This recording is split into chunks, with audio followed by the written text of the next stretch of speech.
Welcome to the ride with Wild Wayne Cartwright, an exciting thrill ride through the wonderful world of HBCU athletics. Before our trip begins, let's set a few ground rules. First, subscribe to this YouTube channel. Second, hit the like button. Third, please be sure to tell someone else about this show. Now that we've got these things out of the way, it's time for our journey to begin. Sit back, relax, and enjoy your ride.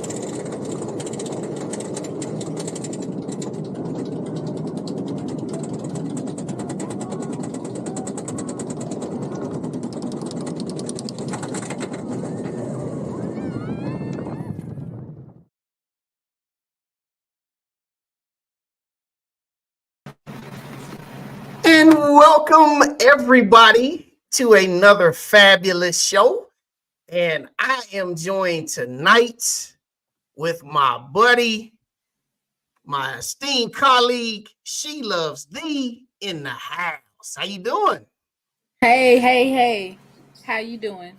Hey, blessed and highly favored on this Thursday. And we got so much that we're going to talk about tonight. So this is the crossover episode, The Ride and She Loves Thee coming together. We blending styles. We're going to have a good time hanging out. So everybody that's coming on in, make sure that you hit that like button on both streams. Make sure you hit the subscribe button if you haven't subscribed. And then, we know how y'all like to do side betting in the comments. So we just going to let y'all have at it. So I want to start off tonight. Y'all had a game that y'all played on this past Saturday that yes. It's been a lot talked about. FAMU versus Jackson State, of course. Yeah. Those Rattlers versus the Tigers. Yeah. One thing I wanna talk about with that, I want to talk about just a few of the things that have been said. But before we get to that, I do want to go out of the unique style of the She Loves Thee brand in the show, which is you like to talk about something that's pretty indifferent. So I'm going to pull something up on the screen. You may have seen this, you may not have seen this, but I love y'all, Valley, but what in the world is this?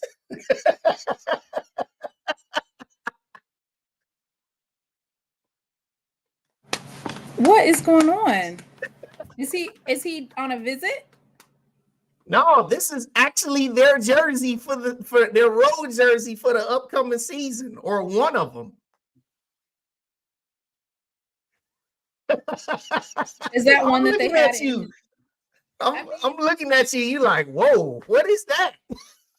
Maybe it's just a little too big for him. But Miss Valley, Miss. I think it's hard to put, maybe it was hard to put MVSU maybe. Hey, I saw this. I was like, look at everybody. Miss Oh Lord, Jay White, you knew he was gonna come in here clowning. Oh, Miss Valley, is that a commitment video, or where did you find that at? This I've never actually seen that. This actually was just posted today. It was posted today on X, and I was like, wow. I was like, Valley State would have been cool, like yeah, what Randy said. Or MVSU. That would have been nice. But Valley, y'all trying, man, but this was a miss on this one, Valley. Well, hopefully they have some other jerseys in the back, maybe like a red one. I'll say this: their football jerseys are on point. their football jerseys are definitely on point. Like I like the different matchups. They had a red one that they wore this season. The football jersey's been looking all right. I'm not too sure about this. I'm gonna have to. All right. I just thought we start off with this Boy, one. they already talking that Alabama Alabama mess in the chat. Hey, they can have it. They can have it. We'll get to that. We'll get to that game soon enough because what we are going to do, we're going to talk about all the games. We're going to talk about some certain trends. We're going to do different things, and we just going to have a good time. But before we get any further, now let's get back into that game on Saturday. Now, one thing specifically I want to talk about is I know everybody saw the person who posted on X that said that after they lost, it should just be the two best teams should go to the SWAC championship game. And I was like, bruh, did you post that last year when y'all won? I don't think so. Did he post it last week when he was saying that the coaches poll was that Jackson State bought some votes, or they were just giving Jackson State a chance to be in the top 25 that we didn't deserve to be there. Well, just like that that poor old soul, the quarterback, we knocked him out and we knocked them right out of that top 25. Yep. Which is interesting, right? Because usually when you have two teams that are in the top 25 and FAMU being at 18, I'm surprised to see them knock them. Or are they still in it? No, they're out. No, they knocked them all the way out. Yeah, just knocked them smooth out of that pole. Yep. But for me, FAMU, they had been kind of teetering anyway. That was that the way that game was, though. It was really, really crazy because you guys were doing everything you could to get that game away. I was like offensively. Right. I was like, those three, the interception that Kendall Voller made, that was just a tremendous play. You really can't say anything about the interception. But I think they said that the ball was underthrown. Yeah, but he made a diving catch though to get it. He did jump up there and get it. We did speak earlier in that week about throwing his way. It's just one of those things. It's one of those matchups. You got to win your matchups. Fortillion had the jump on him as far as to the end zone. It just needed to have been thrown probably a little bit further, and he would have been good. But like you said, offensively, we definitely had some self-inflicted mistakes. I don't really think I've known of any game where you can have 4 turnovers and still beat a team by 2 touchdowns, right? You had 4 turnovers, and I just feel like it was the grit and the determination of the defense, right? Because in Grambling, we had turnovers, and those Grambling was able to capitalize off of those turnovers. Yep. So do you think that FAMU, their offense is not as good, or is it Jackson State's defense is solid that speaks to why they weren't able to capitalize? Well, I think what it was, okay, there were a few things that happened in that game. For one, let the record be stated that this was the 4th consecutive game that Jackson State has shut FAMU out in an entire second half. All right. 4th consecutive game. Remember the 7-6 game? No points in the second quarter, in the second half. The 59-3 game, no points in the second half. They led you guys 28-10 at halftime last year, no points in the second half. It was 21-20 at halftime, and they finished with 21 points. So that's the first piece. Second piece is about their offense. One of the biggest things here, I'm gonna say this. Yeah, I can critique because I'm qualified to. I shall continue. So the other thing too about FAMU's offense is the previous game that they won against Alabama State. They took advantage of the fact that Alabama State didn't really have anything going on offense. And they wore down that defense to the point where they finally were able to break through in their passing game. FAMU is 11th in the SWAC in total rushing. Like, they have not been able to run the ball the entire season. It hasn't mattered if it's been Dean, if it's been Somerset. It has not mattered who they've had running the ball. They could not run the ball against you. They haven't been able to run it against anybody. Right. One of the They touchdowns don't even have a rushing touchdown. Exactly. And one of the passing touchdowns. They're better than Jackson State, though.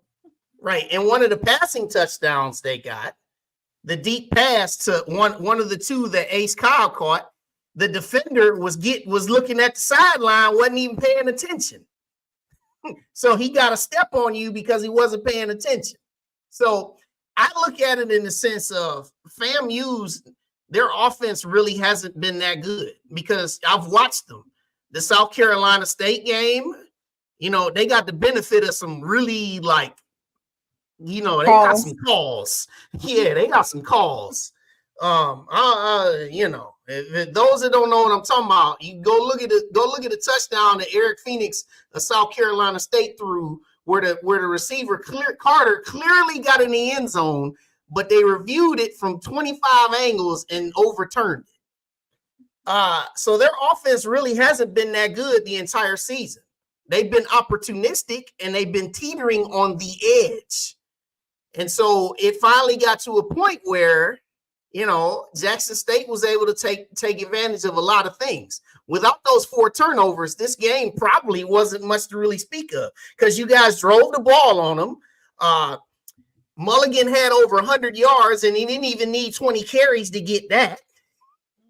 So, it was really the sense of you guys were in the process of beating yourselves. And then the defense came and did what they needed to do, getting those 2 fumbles in the fourth quarter to pull it out. But you guys were in control on offense most of the game. You just couldn't stop turning the ball over. So, that's just really what it is. The same thing with the Grambling game. I laughed too. A lot of people from Grambling were, rightly so. They had to, they could talk, they talk. But inside the game, you got 5 turnovers. 2 of them, one was a pick 6, one was a fumble recovery for a touchdown. And then you had 2 other turnovers that gave you a short field. So, it's one of those things where I just say this to say that Jackson State, if you guys don't beat yourselves, you probably will get to at least the SWAC championship game.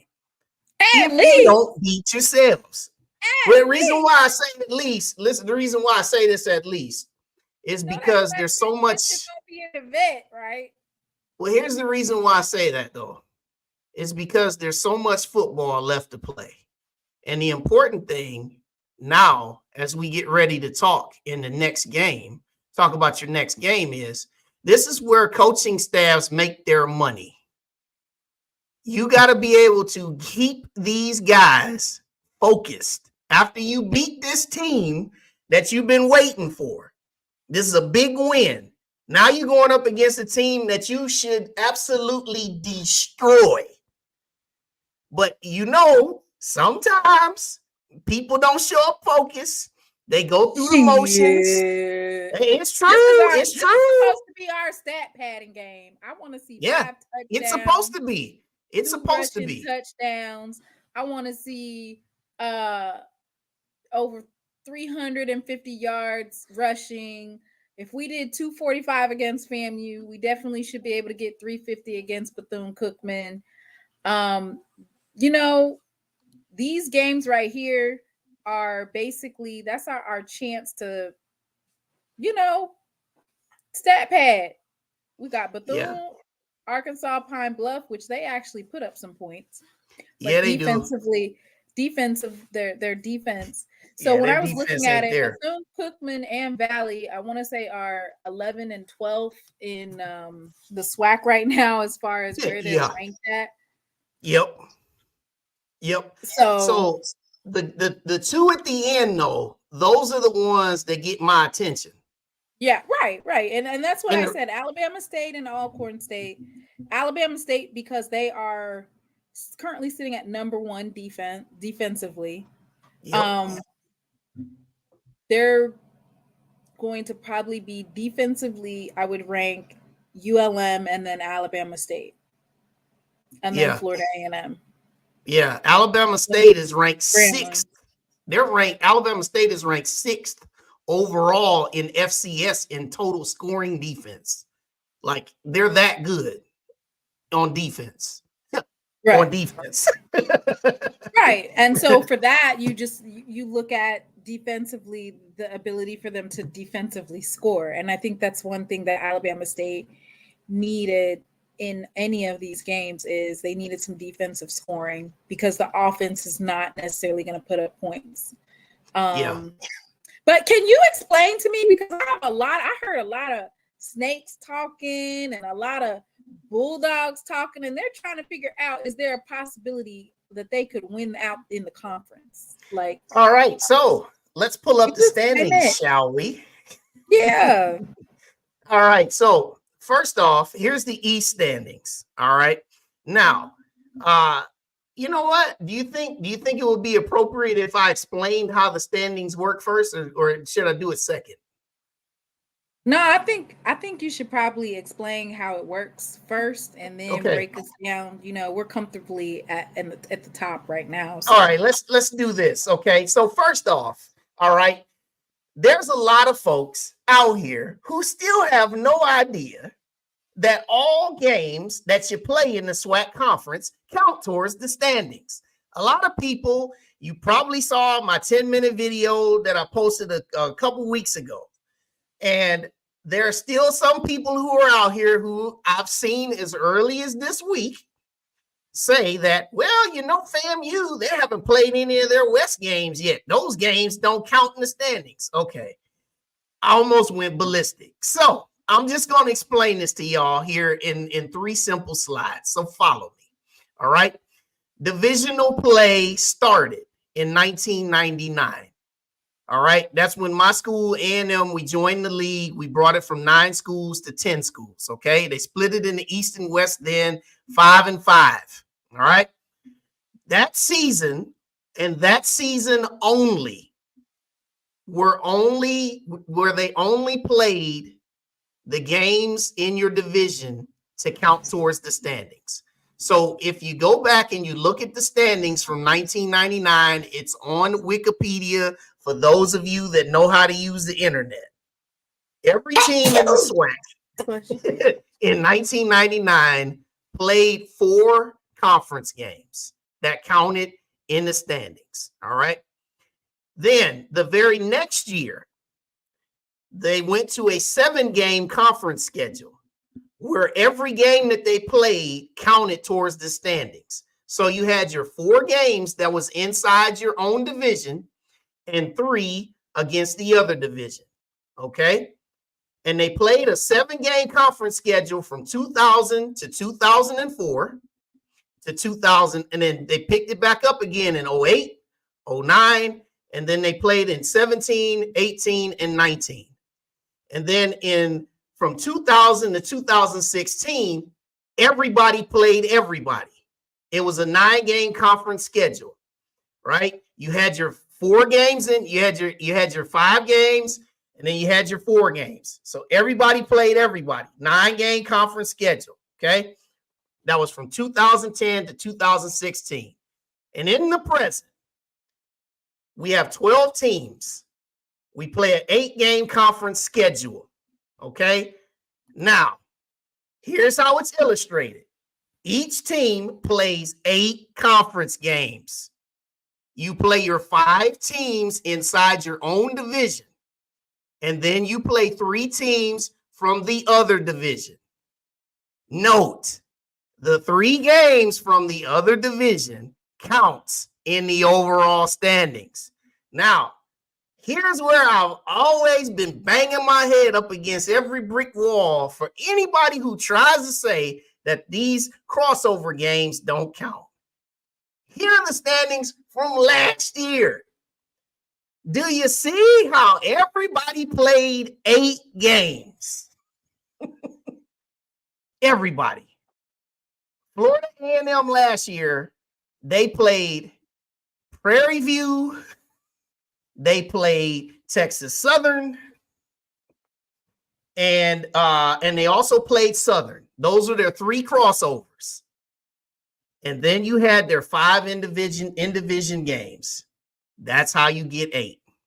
So anybody who's out here watching this and has not seen the video, if you go to a barbershop in the South and people following the SWAC, if they try to tell you that games against the other division doesn't count, just direct them to this video.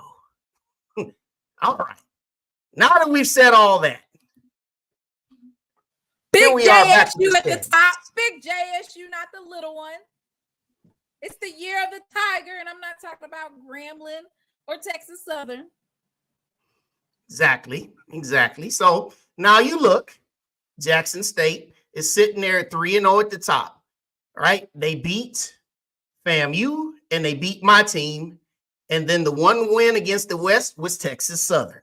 Okay. That's how they're 3-0. Now, here's what we're looking at. Jackson State. This is what you need to do to get to the SWAC championship game. All you need to do is win at least 4 of your final 5 games. If you win at least 4 of your final 5 games, you cannot be caught. You cannot be passed by any team. You said if Jackson State wins at least 4 of your last 5. Cookman, UAPB, and we gotta be either Alabama State or Alcorn, and we at the SWAC championship. And you'll be in the SWAC championship. Oh, easy work. Easy work. Let's go, Tigers. We knew what it took. So at least 4 or 5, at least 4 or 5, Jackson State will win the East. Now, Alabama State. Now, they're sitting there at 2-1. They have not played Jackson State yet. Now, Alabama State needs to win every game. If they win every game, if they lose, yeah, but I'm just saying. Okay. As of now, if they win every game and they finish tied in the standings at 7-1 with you guys by beating you guys in the process, they will win the East off of a tiebreaker from being head to head. That's how they can get in right now because they haven't played you guys yet. But they still need to win every game leading up to that. All right. Let's go, Bulldogs! Let's go, Bulldogs! That's right. All right. Now, for my squad, Alabama A&M, we lost to you guys. So now we need to win every game, and you guys need to lose twice. And I'm not banking on that you guys will lose twice, for the record. All right.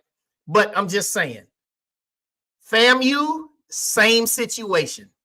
Because they lost to y'all, they need to win out, and they need y'all to lose twice. That's their only chance. Let's go, Southern. Let's go, Southern. Let's go, Jags. Let's go, Southern Jags. And Southern Jags. And as Brandy said, good luck to the rest of the teams. Talking about Bethune-Cookman and Valley. I know Bethune next year, maybe. Valley, maybe never. All right. West.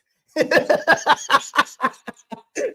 Valley. I love you. Now, this is what I want to look at. I want to look at the West because the West has been all over the place. Grambling beat Jackson State and they thought it was the Super Bowl.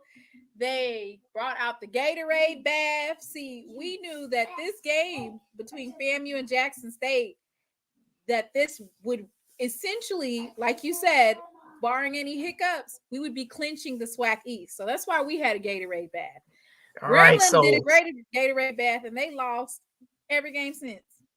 Yeah, so now everybody saying the West is a mess. You're right. It's the wild, wild West. All right. So Southern currently leads the West. Now, regardless of their outcome against FAMU this weekend, they're still going to be the leader of the West. Even if they lose and drop back to 3-1, Alcorn, who's on a bye week, Southern would still be the leader because they beat Alcorn head to head. Okay. Alcorn, if they won all the rest of their games, they need Southern to lose twice. All right. Regardless, they need Southern to lose twice because they lost to them last week head to head. So now they need them to lose twice. Southern to lose to FAMU and Grambling. Yeah, at least twice, and they need to win. They need to win all the rest of theirs, right? It's a combination of, just bottom line is Southern would need to lose 2 more times than Alcorn does the rest of the way. And with the way the West is, y'all know how this stuff works. These jokers, they end up losing. All right. Both teams got games that they can lose because Southern's got FAMU. Then they come to us next week. They got Grambling at the end. You know that. Alcorn, after their bye week, they go to the state of Alabama to play Alabama State. They still got to go to Prairie View. They still got to play you guys at the end. Okay. Now, Grambling. Grambling is flickering, still alive. Grambling, of course, flickering. And here's why they're flickering. Okay, because now they do play Southern at the end, but as you can see, they're already 2 games behind them in the loss column. So they need Southern to lose at least once. And then if Southern loses just once, Grambling still needs to win all their games leading up to the Bayou Classic and then beat them to win the West. But with Grambling's schedule, they still got to play Alabama State. They got to play us. They look Texas Southern on Saturday. That ain't no easy one for them either. And then also Texas Southern and Prairie View are both kind of hanging in there. Prairie View, pretty done. The only way Prairie View can get in now is the fact that they lost to Southern. They would need Southern to finish 4-4. And they would need to win all of their games to get in. So Prairie View, they would need to lose odds. 4 straight games in order to or 4 of their last 5. At least 4 of the last 5. But Grambling, Grambling definitely, they helped themselves. They helped themselves by getting that win last week. Because had they lost last week, they definitely would have been eliminated. So they're behind Alcorn because Alcorn beat them in the hole. So they need Alcorn to lose at least twice. So yeah, it's a lot. So hypothetically speaking, it might be a Mississippi SWAC championship. Maybe. And if we finish, like you said, and win out the last 4 of our 5 games, that would be what? 9-3, 10-2. Yeah, it would be 10-2 if you won all the rest of them, and 9-3 if you won 4 out of 5. And we would have home field advantage, boy. That for sure. You guys would have home field advantage because you look at the overall records right now. Look at the overalls. I mean, you guys are sitting at 5-2.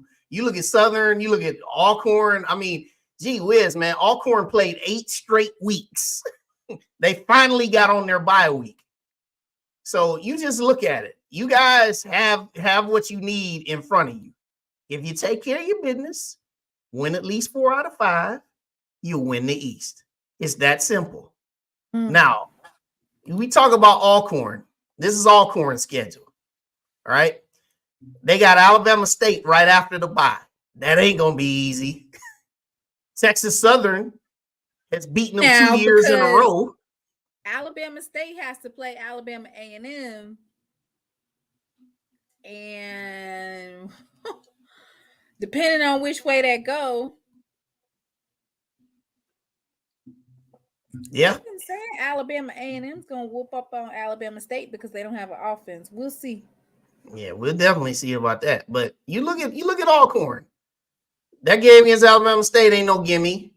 They've lost to Texas Southern 2 years in a row.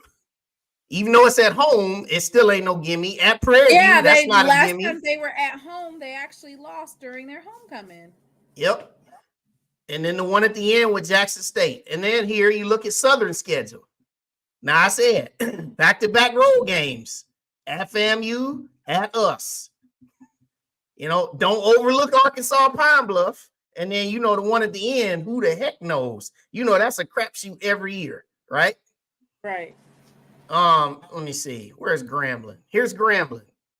Okay. Now I mentioned how Grambling really needs to win out. Well, Saturday ain't gonna be easy down there at Texas Southern. And Bethune-Cookman, man, I don't know, because last time they played down there, Hugh was the coach. They lost to him down there in Florida.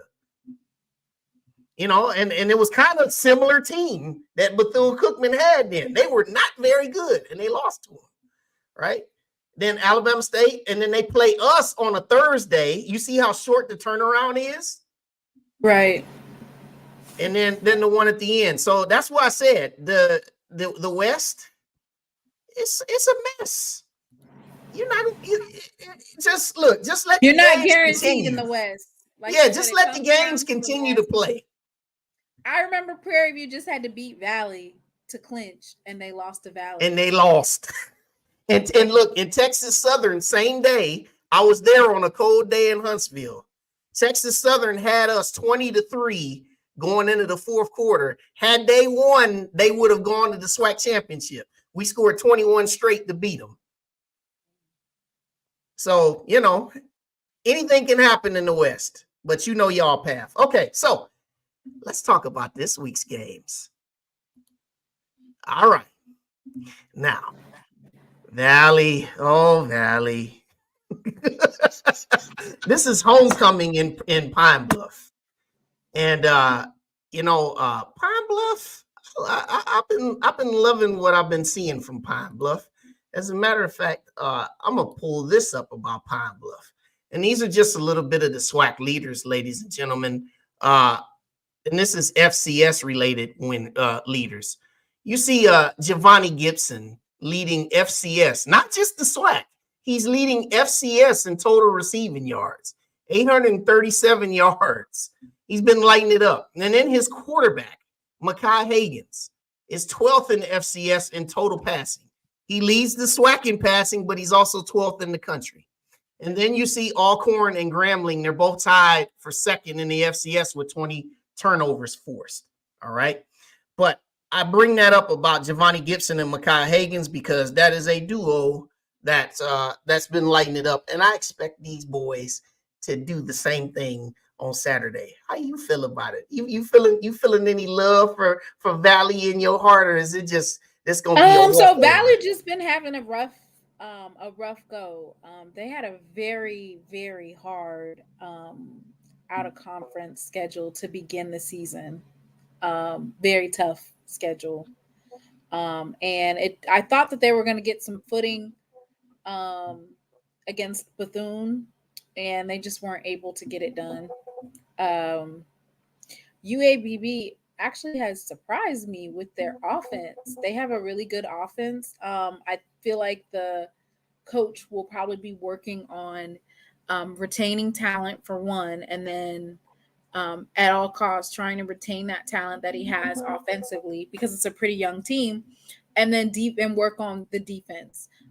Some of his key defensive players left and went to other teams in the SWAC. Mm-hmm.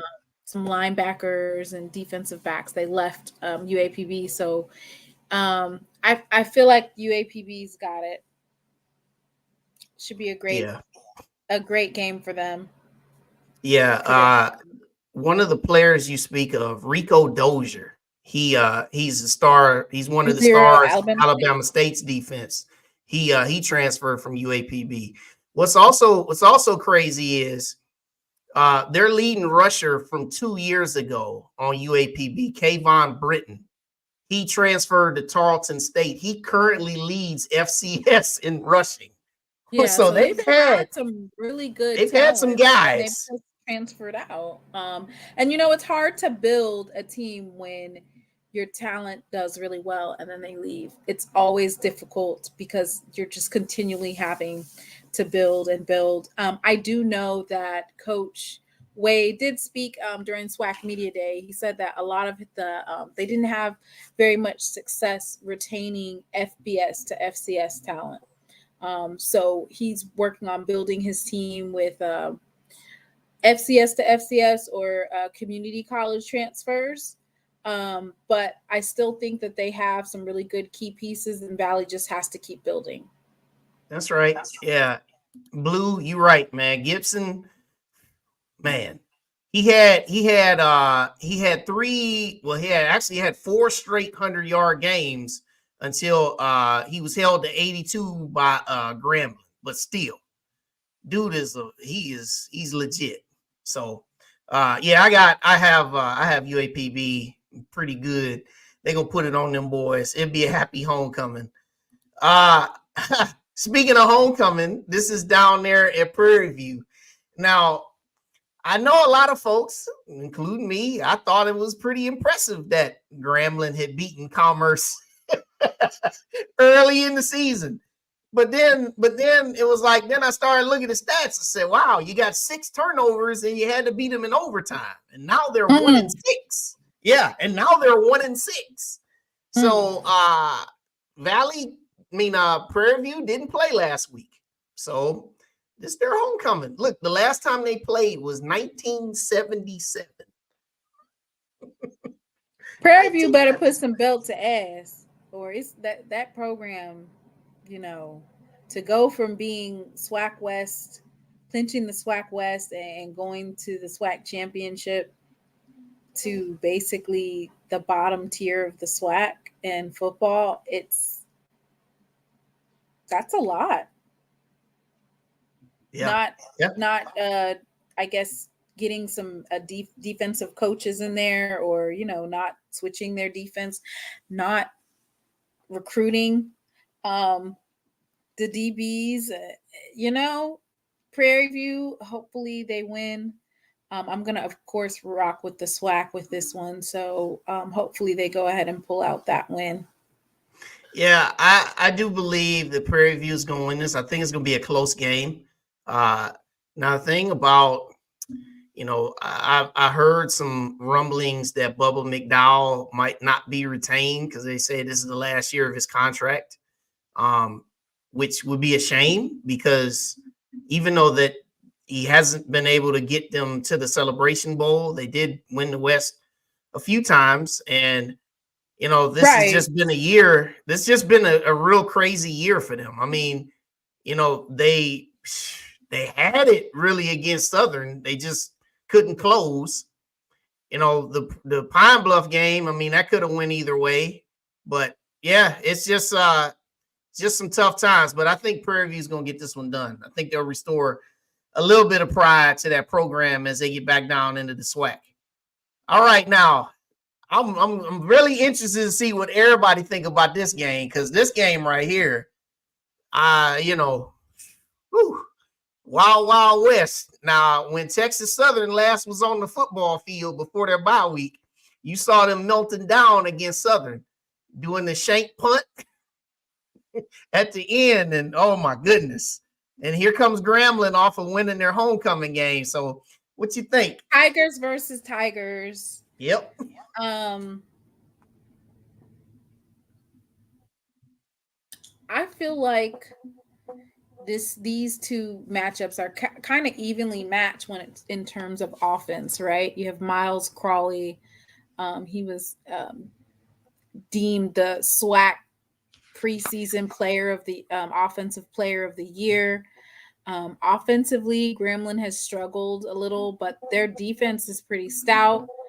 Texas Southern, I think that after Texas Southern beat Prairie View, everybody had to take a second look at Texas Southern and, not just see them as a pushover type of team. I'm going to go with Texas Southern for the win at home. Yeah. Even though it does say Grambling has won 8 of the last 10, it's going to be maybe possibly one of those Prairie View situations where you think that Grambling should automatically win and Texas Southern blows you with a win here. And if they win, so if Texas Southern win, does that basically eliminate Grambling from being able to compete for the SWAC West? No, it just makes it twice as hard. Because basically them having that third loss in the loss column, that would mean that Alcorn would need to lose 3 times. And then also, that they would need Southern to lose at least twice before they play them in the Bayou Classic. So it'll make it really, really difficult. In this game, I think that Texas Southern is going to find a way here. You going with Texas Southern too? I do. I'm gonna go with them.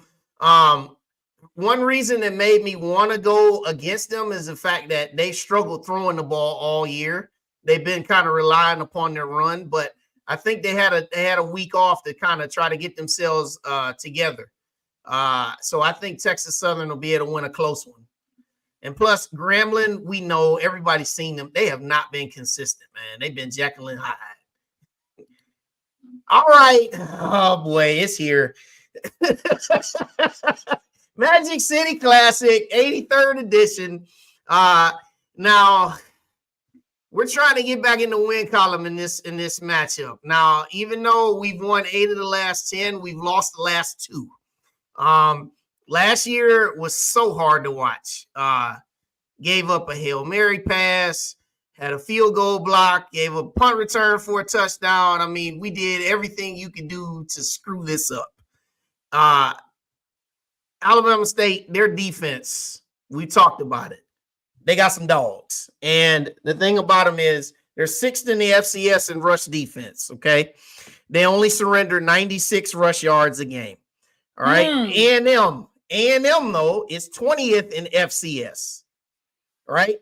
In rush offense, rushing for 192 yards a game. So you got number 1 rush offense against number 1 rush defense in the SWAC. Okay. And then you've got Alabama State is 2nd in the conference in defending the pass, which is crazy. Where we've been lighting it up in the league with the pass. So something's got to give on both sides. We had Xavier Langford. He played the whole game.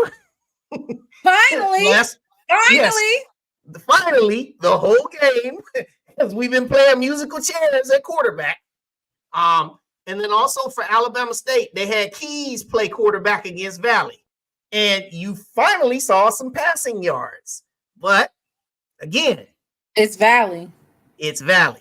So in this game, now that I've kind of laid out a few of the things here, what do you think? So I think this game is actually going to be a precursor for a Jackson State versus Alabama State type of game as well. Because like you said, you got the pass game and you have the rushing. Both are key elements to the offense. I feel like the fact that Alabama State does not have an offense is going to overwhelm them. When you're not able to stay on the field offensively, you can wear and tear down the Alabama State defense. Now, if Alabama State defensively is able to score, then they might be able to pull out a win. The only way they're going to win is if the defense adds on to what offense Alabama State is able to score on Alabama A&M. Alabama A&M, you see what I mean, I was actually impressed with Coach Maynard's offensive showing versus Jackson State in the second half. Mm-hmm. They were putting up points like no tomorrow, and it was kind of like, what in the world happened? So I think offensively, Coach Maynard has the ability to score. And when you have a team that's able to score that much in just the second half, you want to, and we have a pretty stout defense, right? And they were just clearing it. So I think that Maynard is going to have a game plan of wearing down the defense and then pulling out a fourth quarter edge against Alabama State. Being that Alabama State is not known for scoring, they should be able to pull out a win. Now, defensively, you got to protect your quarterback, but Alabama A&M's offensive line is good. Big offensive lineman. So this will be an interesting matchup, but I think ultimately Alabama A&M will pull out the win. Yeah, what makes me nervous in this game is, Traquan Thomas is leading the SWAC in sacks, 7.5. He's been getting after people. Rico Dozier, I brought his name up. He transferred from UAPB. He's been a tackling machine. Those two guys in the secondary with Scarborough and Burgess, they've been pretty physical. They've been pretty tough. I think the way that we can win this game is we just have to get in a marathon with these guys. Don't try to sprint. Do a marathon. Like you said, wear their defense out. Because that's what FAMU did. FAMU wore their defense down. And they finally made enough plays to crack through. So I think we win this game in a close one. Because, in the Classic, you can always throw the records out. Lord, please. Well, you can't really throw the records out. Alabama A&M has won 8 of the 10 in the series. Yeah, but even though I'm talking about if you look through the history of the rivalry. Okay. Mm-hmm. Yeah. We lead the overall series 44-41, and then there's been 3 ties. So okay, I'm gonna ask that question on who they think is gonna win the Magic City Classic. Do they think it's gonna be Alabama State, or do they think that it's gonna be Alabama A&M? In the words of Mr. Ford, I'm rolling with Maynard.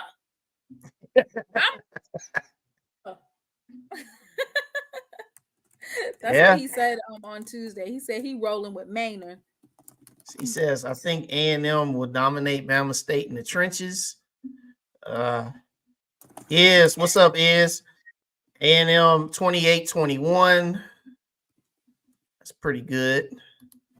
Yeah, I kind of see it being, it's going to be a 4-quarter game. A&M 24, Alabama State 17. Okay. He says, Jay White, man, come on, man. But yeah, I just hope that we get down there and if we play the way we've been playing the last 6 quarters, I like our chances. We'll see. All right, now let's get to this one now. Oh boy, going down to Greg Memorial. So last year in Baton Rouge, Southern had so many chances to win this game. And FAMU escaped out of there. 23-16. And FAMU's won 7 of the last 10. So night game there in Bragg. FAMU coming off a loss. Probably pretty pissed off. Southern coming in after winning against Alcorn, riding a little high. And you in the SWAC groups, and Southern folks thinking that they can go out here and spring a surprise on the Rattlesnakes. But what do you think? would not want to be going into an angry pit of snakes. I tell you that. Jackson State knew what we had to do, and what the game last week meant for the season, right? And I think FAMU knew that as well. But what I do think is that FAMU discounted Jackson State on a couple of things. And one of those things is, well, Jackson State hasn't scored 35 points on a winning team. Well, Jackson State's not really that good. They didn't do good against ULM. They got beat by Grambling, so I think it was one of those things where they discounted Jackson State, and they went into our vet thinking that they were that it was going to be an easy game and that they were going to win. And we hit them in the mouth, right? And that's why I say that FBS games are always tricky, right? Because if you do bad against an FBS team, you could just be like, oh, it was just FBS, right? But what did everybody realize about FAMU week 0? Mm-hmm. They soft in the middle. Yep. Mr. Ford spoke about it after the spring game. He said FAMU is soft in the middle. They went and, did some recruiting, but they're still soft. So they squeaked by Norfolk State. Like you said, South Carolina State, there was a lot of people getting a lot of calls. Yep. And those games were so close to a team that's at the bottom of their conference and then another team that's rebuilding in their first year. Those games were so close, offensively and defensively. Then you get over here to us, and I feel like Jackson State,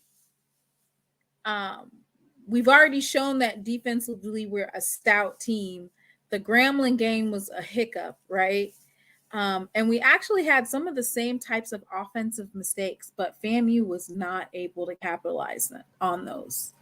I think that Southern has the blueprint for how they can beat FAMU.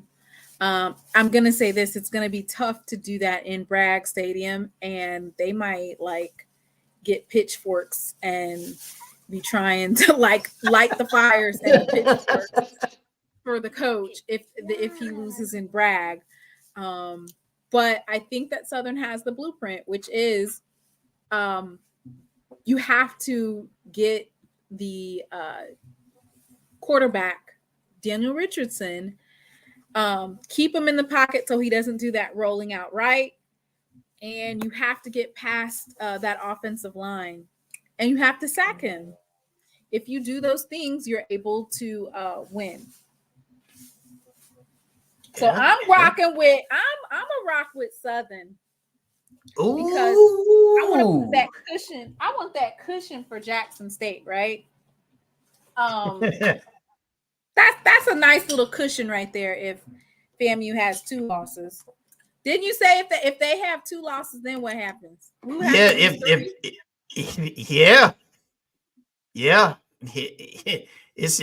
would be even more tough. I mean, it's already tough now. The first step, we're already 2 games, right? When we beat them, we have to lose twice, so we're already up 2 games. So correct. Then another loss, and then Lord, you don't want to hear them Southern Jags, but they're gonna be hollering about how they coming. Yeah, I think so. The thing about this game, this was hard because FAMU, they're a totally different animal, no pun intended, when they play down there at Bragg. I mean, they would do some weird stuff on the road, but then they would look like a juggernaut at home. I know that this is not the same team that they've had over the last few years.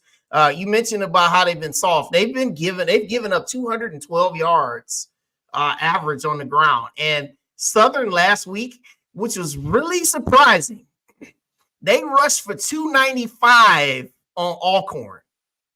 I mean, they totally turned it up running in the second half against Alcorn last week. 295. Southern is 3rd in offense total offense, Yep. according to the SWAC site. Yep. Southern is third in offense and second in defense. Yep. But here's what's kind of skewed though with their defense though, because they play Texas Southern, who doesn't throw the ball, right? And that was if you remember that game, that was a pillow fight. Okay, it was a struggle, like they was playing in mud. That's how much of a struggle that was. And then also Alcorn doesn't throw the ball either. They're more of a running team. So that's kind of skewed a little bit. But they did get those wins. So right. So I think they're saying in ahead. the chat that FAMU has that 12th man. I'll say it's probably 13, right? So 12. No, man, 13, 14, 15, 16. Yeah, 12 is their atmosphere. The 13 is we got them refs. Yeah, they got them refs. I don't know what it is, because we got to go down there. We got to go down there on Black Friday. I'm like, man, every time we play there, I'm like, Lord, we can't get a call. We can't get nothing. So you got the atmosphere, and I think the 14th one is, man, after this week, Cozy already know ain't no losing. Ain't no losing. You got to beat them by 50. They over here.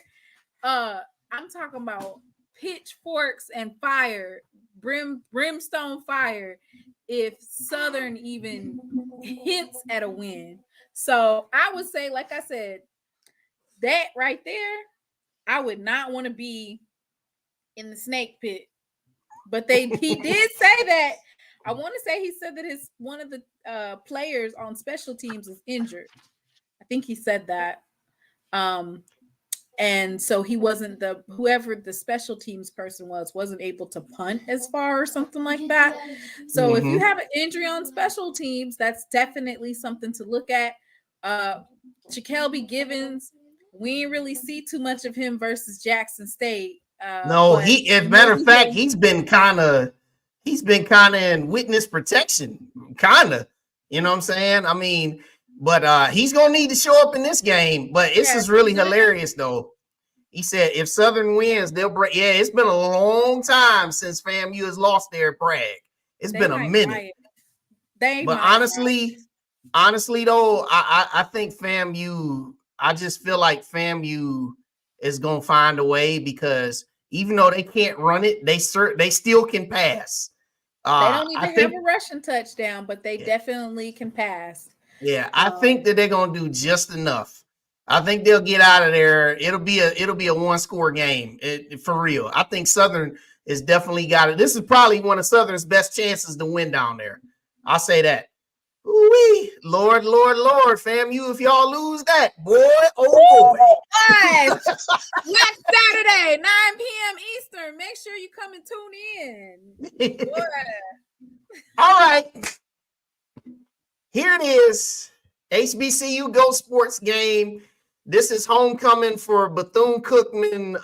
As you can see in the foreground, Daytona Beach, Daytona Stadium.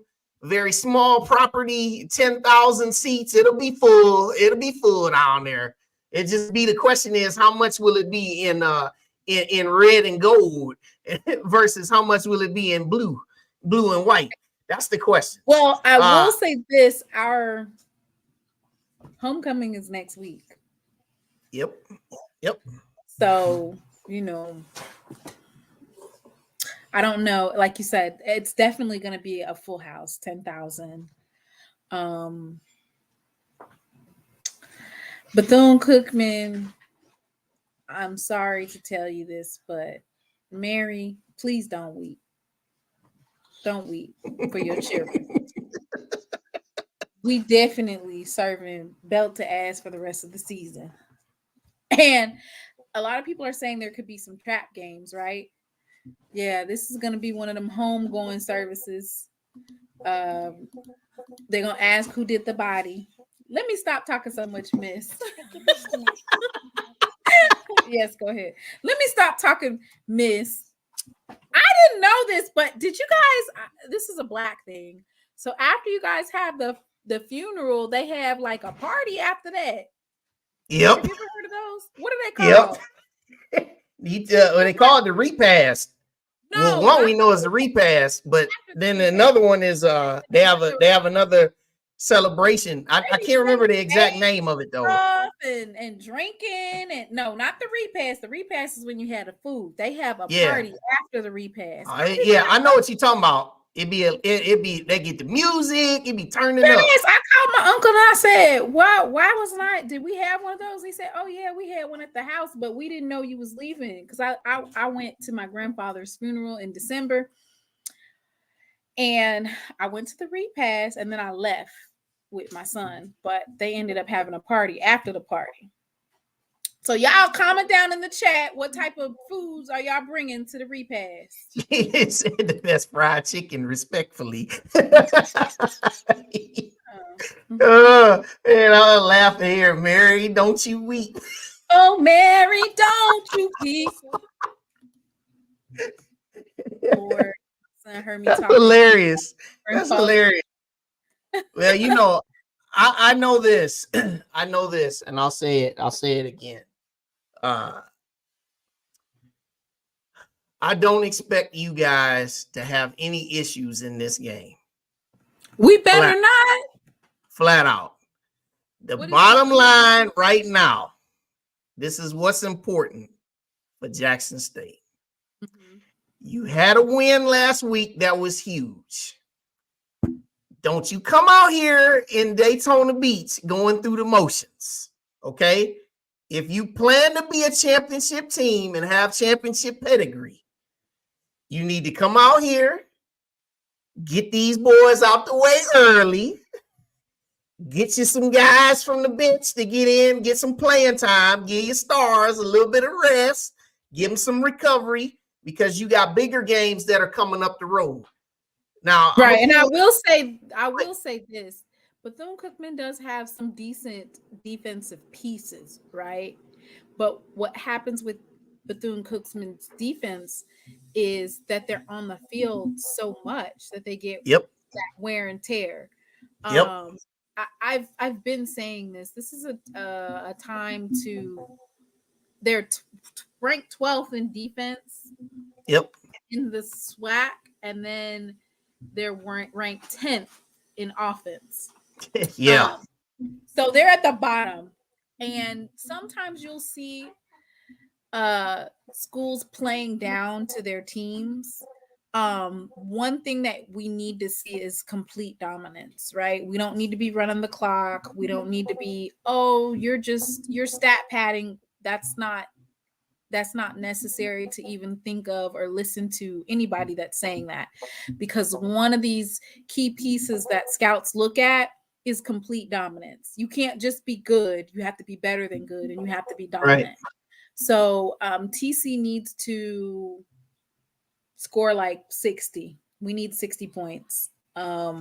We don't need you to, in the second half, after scoring 35 points, you only score one touchdown. We need another 35 points. And I think that this is a game where you can do that. And like you said, use your second and third string to finish it off.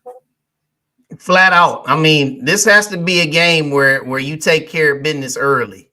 Now, I don't believe you guys are going to score as much as you say. I think this is about 49.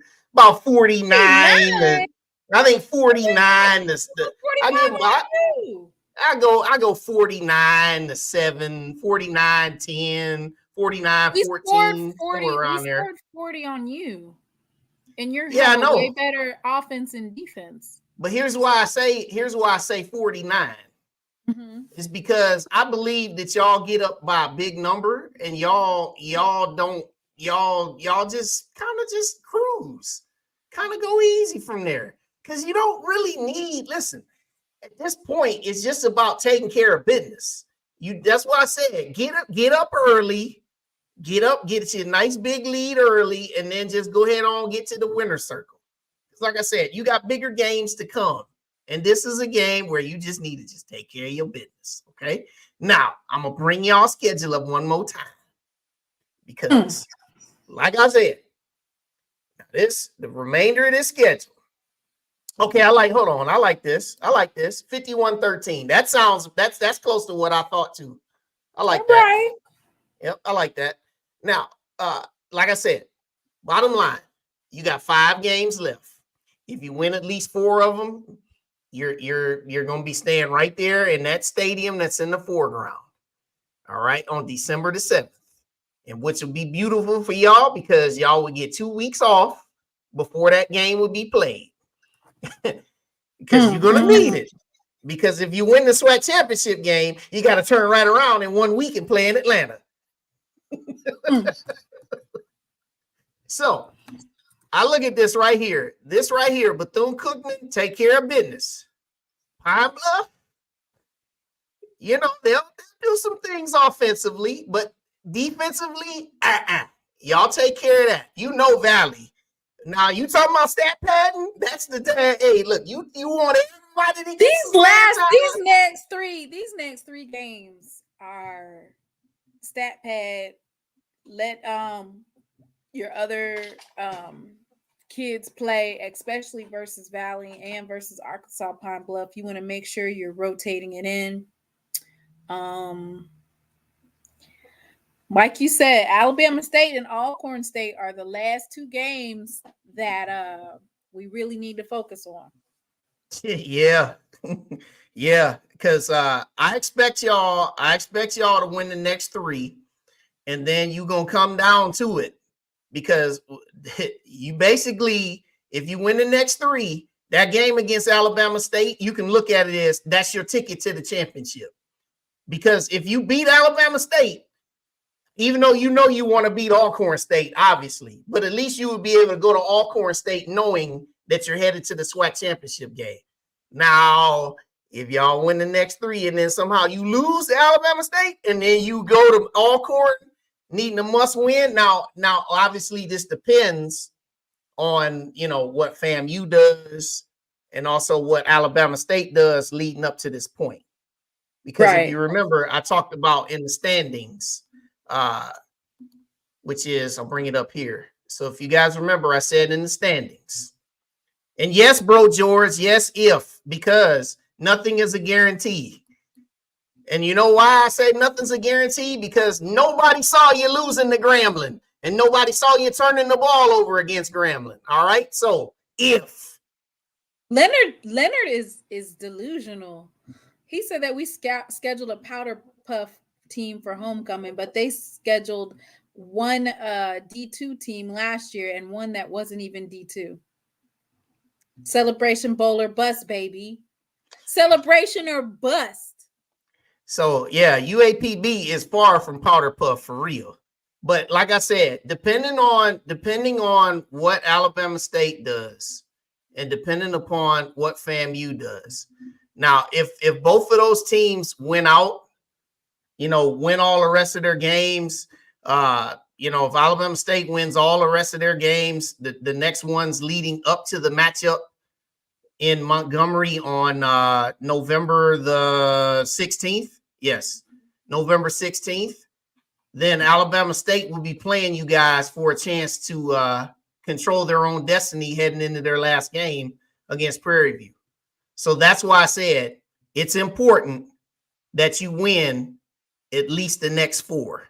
Because if you win 4 in a row, it doesn't matter. You're already going to the SWAC championship game. You go to Alcorn, and you be playing them just for a rivalry. And then you're saying that the very next week we have to go to Atlanta? After the SWAC championship game, yeah. Because the way they scheduled it, the Celebration Bowl is December 14th. The SWAC championship game is December 7th.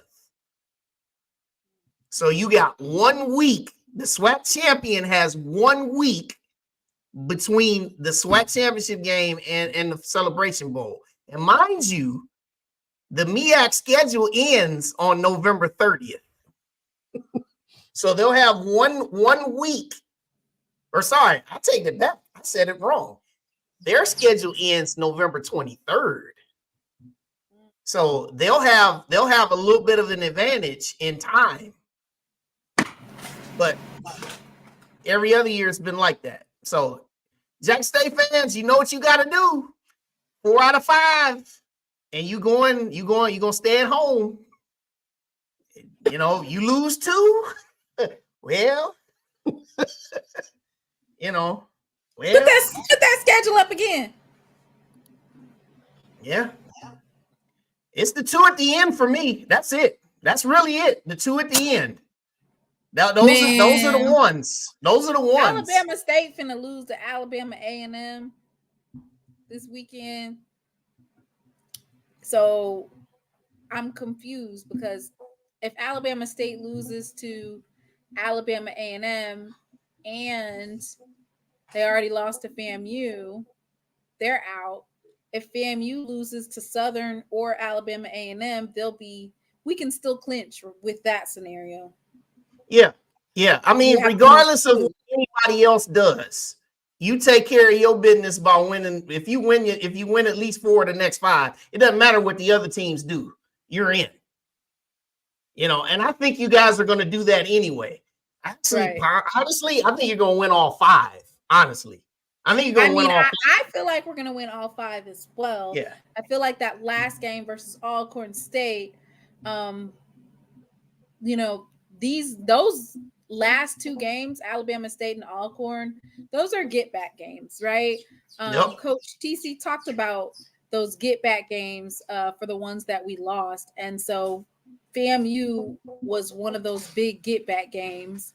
Alabama State will be a big get back game. Alcorn State will be a big get back game. And then, of course, if we see Central at the Celebration Bowl, that'll be a big get back game. Don't sleep on South Carolina State either. Because I hope that South Carolina State does beat North Carolina Central. Yeah, now they play on Halloween next Thursday night. That's gonna be a game. That'll be on ESPN next Thursday night. So if you ain't seen, everybody been talking about North Carolina Central. If you ain't seen South Carolina State, you better. Yeah. Because Chennis Berry, you better beat him now, ladies and gentlemen, because he building something. So that's what y'all got, man. This is gonna be it. This is gonna be it. So you know what we working with. So SWAC is in full effect. It's in full effect. So all right. So your winners this week. Let's go. You got Pine Bluff. You have Prairie View. You have Texas Southern. You have us. You have Southern for the upset. And of course yourselves. Yep. And I have UAPB. I have Prairie View, close. I have Texas Southern, close. Us, close. FAMU, close. Close. Jackson State, not close. Full on ass whooping.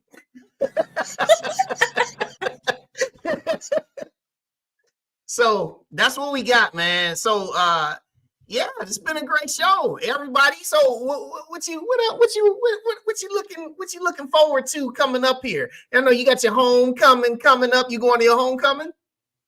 No, homecoming's next week. I just came back from the FAMU versus Jackson State game. I'm not gonna make. See, homecoming is a whole different beast because you have to have your outfits, your hair has to be done, your nails have to be done. You have to have outfits for the club or the lounge or wherever you planning on going. You got to buy tickets. You have to buy. What else do you have? Homecoming tickets. You have to be there in order to go to homecoming. You can't miss Friday at 12.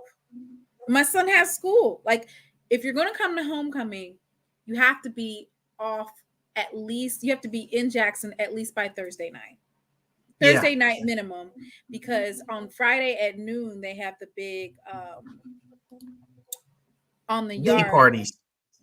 No, not the day party. We go over there to the plaza. It's like thousands of people on the plaza, right? On Friday from noon to, I don't know, 4 or 5. So I was like, dang, I wish I could take the whole week off. Glow really gonna be there on Wednesday. There's just so much stuff going on. So homecoming is one of those things where you have to really plan it.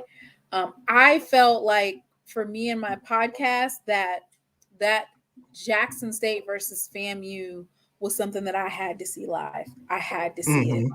The next matchup that I want to go to is Alabama State versus Jackson State. I feel like that is, like you said, that's a must-win game, right? And then they were saying, like, you should go to Alcorn. You should go to Alcorn, but they don't have no internet there.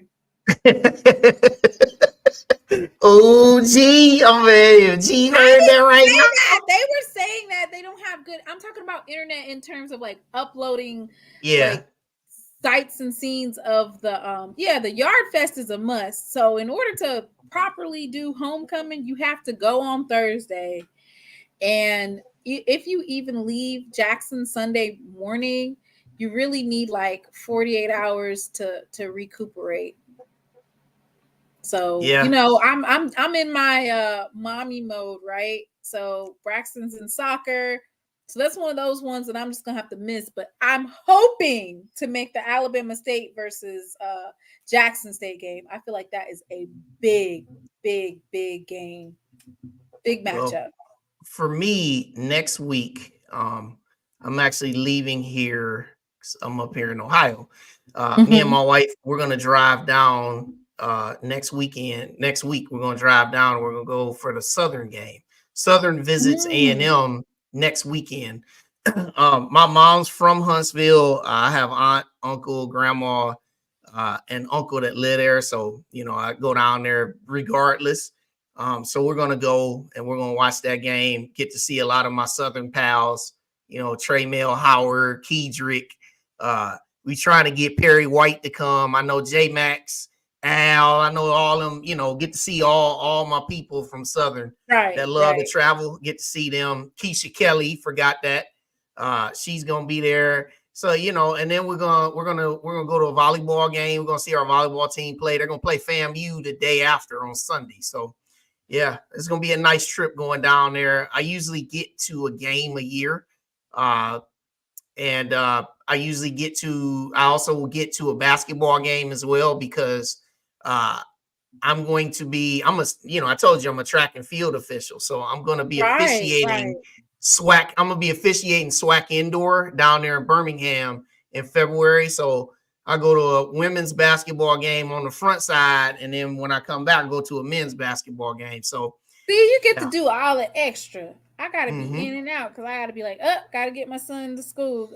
Gotta do this, gotta do that. But Southern versus Alabama A&M, that's gonna be a good matchup. Yeah, it's gonna be nice. It's gonna be nice.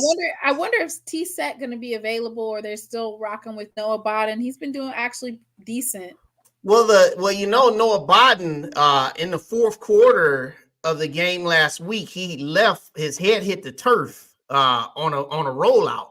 And he left the game, and I don't know. I hadn't seen anything. You know, people who know about Southern. Concussion? Is he in concussion protocol? I haven't seen anything that's come out to say if he's going to play this week or not. But honestly, I mean, I wouldn't tell FAMU either way right now. Anyway, myself, if he wasn't going to play, but regardless, right. I mean, I think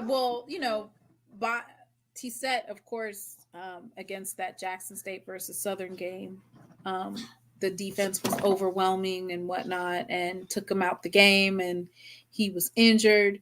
Bodden has been doing a good job relatively of handling that Southern offense. So hopefully prayers to him and that he gets out of concussion protocol. They didn't say whether or not Daniel Richardson was in concussion protocol for that last. Oh, he was fine. I don't think so. Well, I mean, he was he fine? He was fine. He came back. Yeah, he came right back. He's a big quarterback, big dude, though, right? He's big dude. Like Thompson to knock the sonic rings out of him, and he still got up. So, yeah, just like the sonic rings. That's funny. CB is an advantage for them with that much time off. What y'all think? Yeah, I mean, really, honestly, it's more so this year is going to be big because uh what it used to be, we used to have at least we had a full week off between the celebration, I mean, between SWAC championship game and Celebration Bowl. So they're going to have a lot more extra time. And the SWAC championship game, it's going to be a physical battle. I mean, I think for regardless. us, I think like the same things that we have, the same issues that we have now are things that need to be corrected. Our special teams, barring any mishaps, bar none, I feel like our special teams is good, especially with placing the ball. I know that FAMU decided to not kick to some of our punt returners, right, or our kick returners, Travis When he Terrell, kicked and to that dude, neither. You saw what he did against us. and then they pooched. So I feel like those are the same types of things that they're going to try, whether it be South Carolina State or North Carolina Central, which is eliminating our special teams. Our quarterback, I'm sure he's going to be working in practice on protecting the ball, right? Because FAMU might not have took those turnovers and made those opportunities to score, but you can damn sure bet that a team like South Carolina State or North Carolina Central would definitely utilize those turnovers to their advantage. Right. Like you said, y'all talking about SWAC championship already. We talked about your homegoing service. Exactly. And look at him talking about him Wildcats. But I do want to hear dun dun dun dun dun dun dun dun dun dun Wildcats. That's funny. Wildcats. But man, when he said, I think that's why they win. But honestly, I think one of the big things why the MEAC has been successful in the Celebration Bowl, you've seen how physical and how much more physical they've been in the trenches. That's been one of the things. And yeah, that layoff, it does help, definitely. It's funny. He said, are you coming to Daytona? No, man. I don't have any money. I just left from FAMU versus Jackson State. I looked up the flights. They was like $500. I'm not coming to Daytona. Yeah. Well, so that's what we got, man. I know I'll be watching y'all a little bit. I know y'all come on a little bit before us on HBCU Go, so I'll take a look a little bit at what y'all got. I'm definitely gonna watch that Southern and FAMU game. I'm gonna be intently watching that after I watch ours. You talking about being petty with Southern versus FAMU? I might be wearing leopards. I might be wearing my Jaguar spots that day. After Jackson State win, I might be wearing Jaguar spots because I just know that the Jags are gonna pull out a win. You talking about pitchforks and fire, boy? Pitchforks and fire? Yeah. It's gonna be a lot of talk, gonna be a lot of eyeballs if FAMU go down for a second week in a row, But I don't know, man. Like I said, sometimes you have that vengeance. Mommy, hot as a chimney. Yeah, hot as a chimney. Hot as a chimney. Braxton. But yeah, man, you know what it is. Y'all know what it is. But as I said before, the biggest thing that you got to do now is you just have to take care of your business. Week to week, nothing is a guarantee. I know us fans, all of our fans, we get to talk about, ain't nobody finna beat us. Who gonna beat us? Who gonna take us out? But you know what, though? We all know, even during the Dion years, y'all played a couple games where you was like, who is this team? And then all of a sudden they wake up in the second half. Like some of the ones I remember, like you remember that one homecoming y'all played at Alabama State when it was the brush him off game. The you ain't SWAC? You ain't SWAC game? Yeah, the you ain't SWAC game. You remember that? We were like, what? Alabama State hanging in there. And then remember when y'all played us in Mobile? I remember everybody kept telling me we gonna beat y'all by 50. And I was like, no, I said, I think we gonna surprise y'all. I knew y'all was gonna beat us, but I was like, I think we gonna keep it a little bit closer than what you think. You know what I'm saying? That kind of game. So right. It's been FAMU last year. FAMU, I mean, they played games on the road where it was like, dang, like night and day, like who is this team?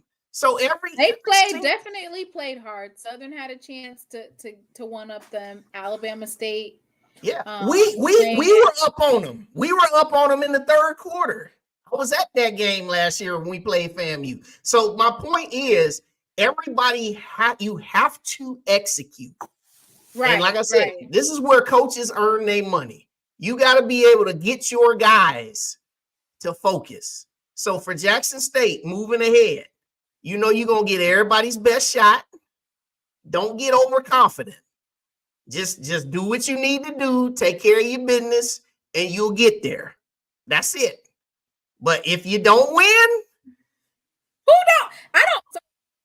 the biggest reason why I think, let me finish my sentence. If you don't win, the reason why I will say if you didn't, the one team that can beat Jackson State is Jackson State. Because you seen it when you play Grambling, you turn the ball. I can't believe we had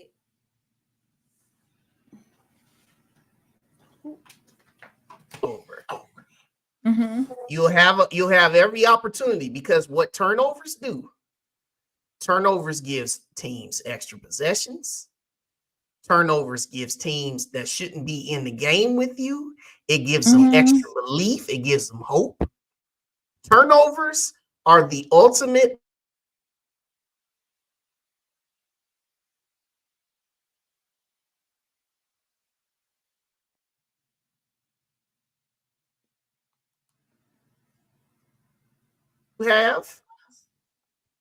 It just does not matter.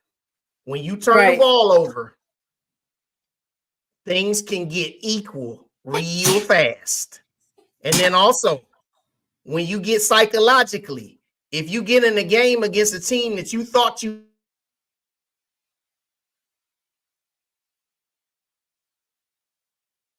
Yeah, we definitely gave that Gremlin game away. Yep, you did.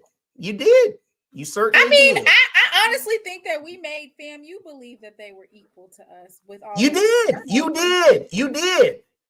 If it wasn't for those two fumbles at the end, for real, because I mean, it was 21.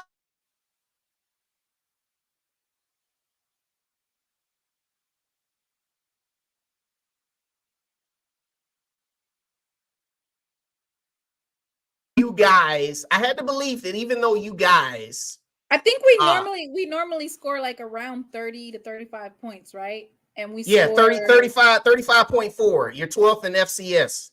And so we scored 28. So we're offensively we scored 28 points. So we're just one touchdown off of what we normally score offensively, and the defense was able to, put that good equalizer in there for us. Yeah. Icing on the cake when the defense can score. Icing on the cake. Yeah. So like I said, it was like 4 minutes to go. You guys, I know my internet, it was going back and forth. Something was happening. But anyway, I know 4 minutes to go. They had the ball up 1. I mean, and question about that. Because there's so many ifs and woulda, coulda, shouldas, and don't you think that Jackson State's defense was making a statement, even though we've done it for the past previous 3 years? Don't you think that Jackson State's defense shows how dominant Jackson State was in the second half? I mean, yes, we were making the offensive mistakes, but defensively, Jackson State was holding FAMU. And I think there's a lot of questions about the pass game, But those intermediate passes that Daniel Richardson was doing, I feel like once Kevrick Wiggins, which used to be K5 last year, but now he's K1. Once he intercepted the ball, the offensive coordinator got a little bit nervous, right, with the pass game. Yeah. You guys, like I said, you guys held them scoreless in the second half. But the problem is that you guys weren't executing like you needed to. Now, you guys moved the ball. Yeah, you had your turnovers, but you missed a couple field goals also. So you guys but those were like 50. I want to say he missed a 50-yarder. It was a 49-yarder. But the point I'm trying to make is you had your opportunities to take the lead on those guys. You had multiple opportunities. And so that's where it came down to a point of execution. And yeah, your defense made the key stops. You made the key stops to keep you in the game. And it came down to a point where you guys made a play.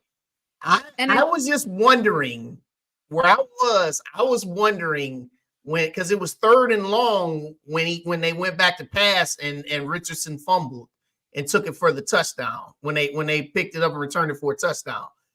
I was thinking that the way the game was going, I didn't think FAMU was going to get that first down anyway. I thought that they were going to have to punt the ball back to you. And what I was saying at that point of the game, they should have ran it and then punted it. Yeah. And then had Jackson State drive, because Jackson State offensively was not driving. We drive and then there would be some sort of hiccup. So I think one of the things that was happening was that TC abandoned the run for a little bit. I did see that towards the end of the game, FAMU's defense was all over Irv, all over him, making the stops. So we abandoned the run game and tried to put some passing in there. Jacobian, I felt like the last quarter, he did a really good job of doing his looks and then taking off for much needed yardage and getting those first downs. That's an important part. So, quarterbacks have their off days. And even though Jacobian had an off day in regards to turning the ball over several times, the ability to make those crucial first downs played a big part in it. You can't have a game with 4 turnovers against anybody else and come No. And you forced 3. And I said 2 of those were in the final 2 minutes. And she said, yeah, how many times they crossed the 50-yard line second half? Twice. They turned the ball over once and they missed a field goal on the other. I remember that straight up. But yeah, you guys did what you needed to do. But if anything you can learn from that game is that is to my point, turnovers, ultimate equalizer.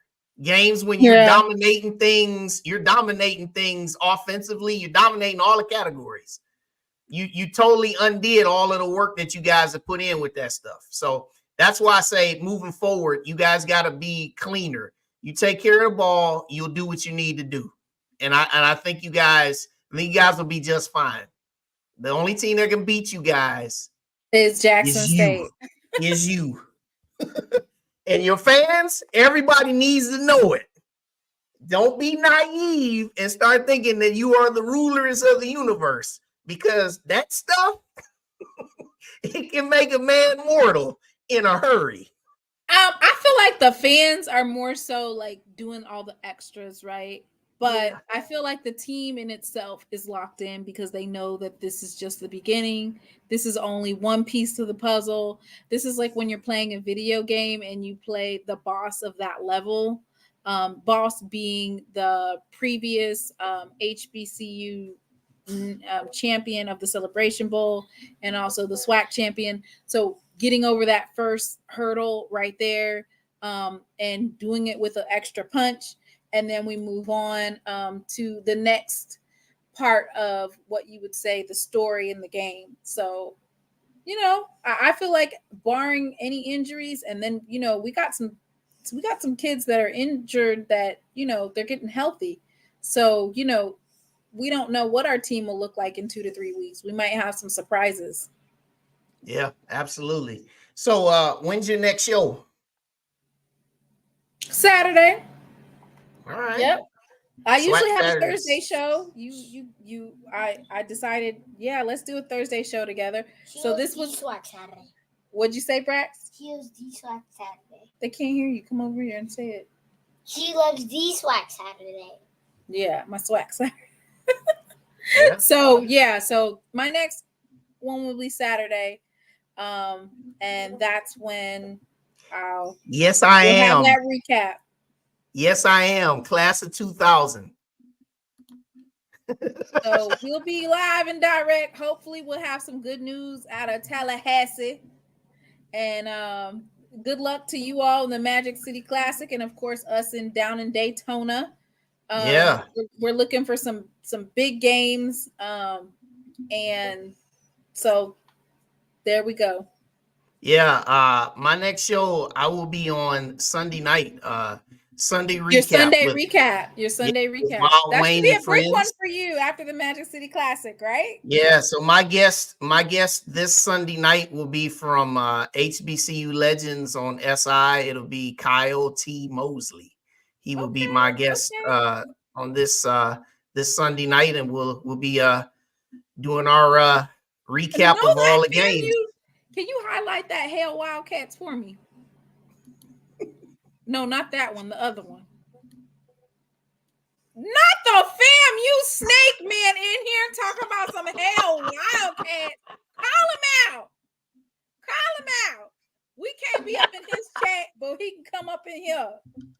He said Hell Wildcats. Boy, let's go, Jags. That's funny. Yeah, so this was fun. This was awesome. We gotta make sure we do this again before the end of the season, because it's definitely. It's great to talk that ball. It's great for us to come together. Yeah, Blue, get on them. Said Kelvin, that's nasty work. Hell Wildcats. Y'all, we gonna have we'll have pitchforks ready for you for this Saturday. Y'all thought y'all was on your man. Your coach gonna have to be escorted out safely, boy. If he loses, y'all gonna have to put him in witness protection if he loses on Saturday. That's not, and I'm laughing, but I'm really not. It's really not funny. It's all facts. You're right. It's facts. It's facts for real. But yeah, y'all, this was great times. Make sure y'all like the streams. Like them. Like the streams, y'all. Like the streams. And yes, Randy. FAMU is rooting for Bethune-Cookman. I don't know what stage of grief that is. That's the stage of I don't know, a middle between denial and delusional. You got to add an extra step in there. Delusions of grandeur.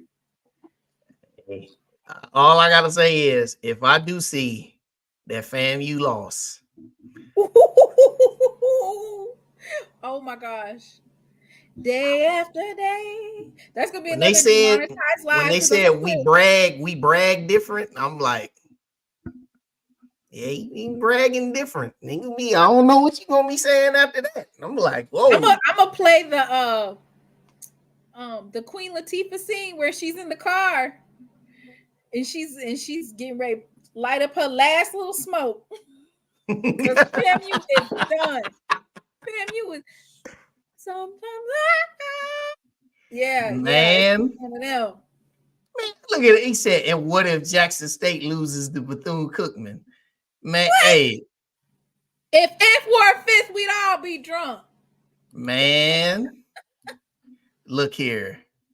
If somehow that did happen, man, I'll be like, honestly, I'll get on my show Sunday night and I'll be like, I'm stunned. I have no words.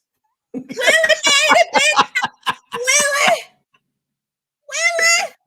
I'm like, I have no words. I wouldn't know what to say. They're gonna be looking for a new coach immediately after.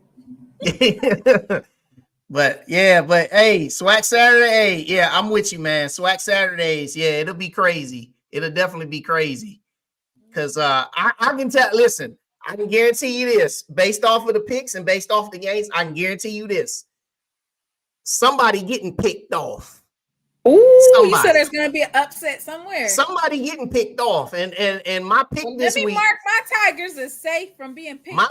My pick is somebody getting picked off. It's gonna be a Tiger team that's gonna get picked off, but it ain't gonna be the Jackson State Tigers. All right. Yeah, there we go. There we go. I said what? Which Tigers? Remember, you got Grambling against Texas Southern. Tigers versus Tigers. So there's gonna be a Tiger team that's gonna get picked off. That's my guarantee. There's a Tiger team that will lose. I'm guaranteed to be right. Yeah, guaranteed. The West Tigers of the West. A Tiger team in the West will lose.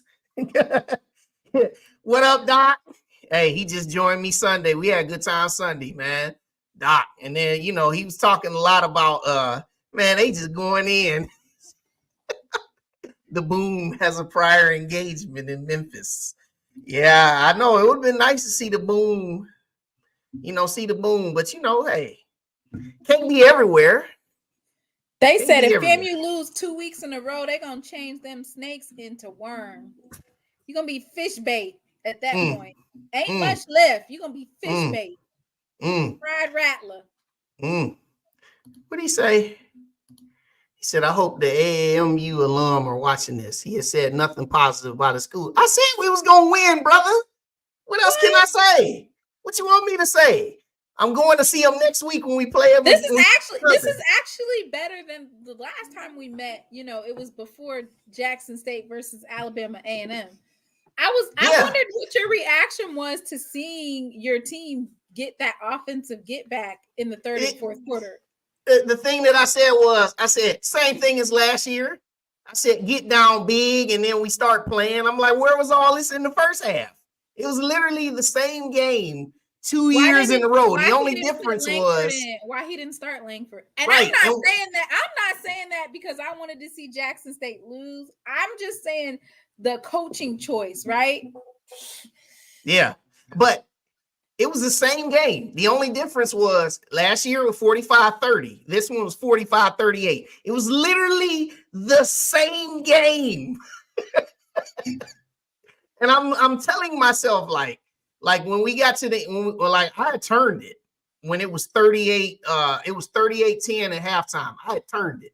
Wasn't even watching it. And then I looked at the score. I just went back and looked at the score, and I was like, now we starting to play. Still didn't watch it. Then we scored again. I'm like, look at us still trying to do this. And then I'm like, some of them Bulldogs was gone. They had left. Man, look, I was highway back. They left. For real. I'm not gonna watch this. But you remember, I didn't think we was gonna win anyway. You remember I said that. You did pick Jackson State to win. I said that. To see him offense, like some of those trick plays that he was doing, I said, okay, Maynard. Yeah, Maynard them boys was fighting for their lives. I took a lot away from the second half though, and I said, okay, if we can play like this, then we can do something. And then we went out, and I know it was Bethune-Cookman, but man, we put up 700 yards on them. You know what I'm saying? Insane. That is insanity. 701 yards we put on them. And that's what I'm saying. We need to have a 700-800 yard day.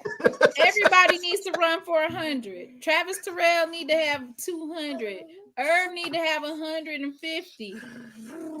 I mean, we ran on them boys. We ran for 331, and we passed for 370. So we passed. Ridiculous. We passed for 370 and we ran for 331. It was ridiculous. It was ridiculous. So that's why I'm just like, hey, where was all this? Why come we couldn't have done some of that stuff in the first half against y'all? But I just look at it like this. For us, we just got to come out Saturday and we got to really embrace the challenge and we got to take advantage of the opportunities that are going to come our way. I mean, we really, really need to win this game because we've lost to these boys 2 years in a row and we tired of losing. That's it. That's really it. That's all I got to say about my squad now. It's my son's toy. It look like you trolling FAMU with it. And it's a green and orange snake too. Man. Yeah. Do it glow in the dark, Braxton? Yeah. It glows in the dark? Oh wow. Here you go. But yeah, so yeah, that's what I got to say about my squad. I just hope we win, man. I'm gonna be watching the game Saturday. Be like, oh man, we gotta win. We gotta win. Flat out, we gotta win. That's it. Yeah. And he said, I don't see how Alabama. Hey, I hope you're right, Vic.